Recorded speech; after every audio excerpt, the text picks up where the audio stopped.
అంబేద్కర్ గారి 64వ వర్ధంతి ఈరోజు.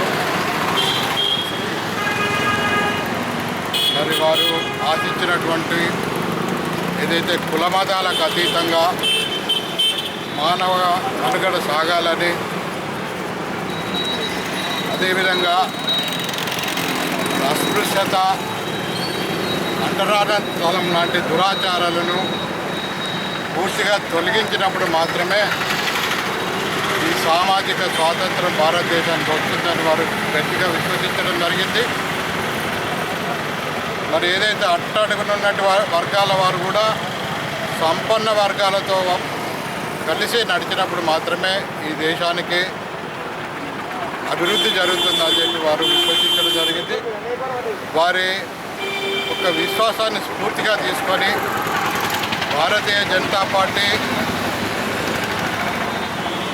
సిద్ధాంతకర్త దీన్ దయాళ్ ఉపాధ్యాయ గారు అంత్యోదయ సిద్ధాంతం నిర్వచించడం జరిగింది. ఏదైతే అట్టడుగున ఉన్నటువంటి వర్గాల వాళ్లకు ప్రభుత్వం అందిస్తున్నటువంటి సంక్షేమ పథకాలు పూర్తిగా అందేలాగా ఈరోజు నరేంద్ర మోడీ గారు కేంద్రంలో భారతీయ జనతా పార్టీ ప్రభుత్వం పనిచేస్తూ ఉంది. గతంలో అనేక ప్రభుత్వాలు కేంద్రంలో కావచ్చు, రాష్ట్రంలో కావచ్చు, అనేక ప్రభుత్వాలు కూడా వెనుకబడే వర్గాల కోసం వాళ్ళని అభివృద్ధి కోసం ప్రయత్నం చేసినాయి. మరి అనేక నిధులు కేటాయించాయి, అనేక సంక్షేమ పథకాలు పెట్టినాయి, ఉద్యోగాలు రూపకల్పన చేసినాయి. కానీ ఇప్పటి వరకు కూడా ఆశించినటువంటి ఫలితాలు రాలేదంటే మనం అర్థం చేసుకోవాల్సిన అవసరం ఉంది.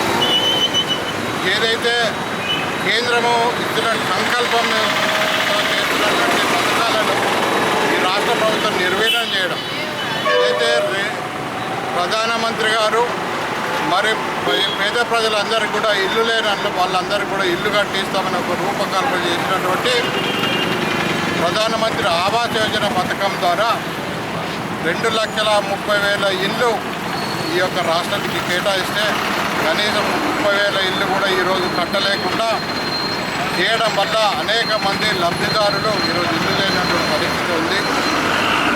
కాబట్టి మనం అర్థం చేసుకోవాల్సిన అవసరం ఉంది. ఏదైతే కేంద్రం ఇచ్చినటువంటి అన్ని పథకాలను కూడా రాష్ట్రంలో అమలయ్యేలాగా చూడాల్సిన బాధ్యత రాష్ట్ర ప్రభుత్వం ఉందని సందర్భంగా నేను మనవి చేసుకుంటాను. అదేవిధంగా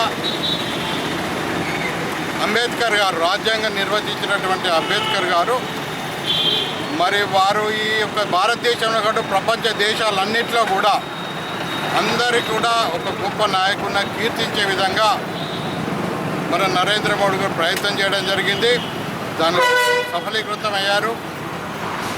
2016 ఏప్రిల్ 14 వారి 125వ జయంతి సందర్భంగా వారిని గోల్డెన్ ఐకాన్గా ఐక్యరాజ్య సమితి గుర్తించే విధంగా వారు ప్రయత్నం చేశారు. ఈ విధంగా గుర్తించబడిన రెండవ వ్యక్తి భారతదేశంలో ఉన్న అంబేద్కర్ గారు.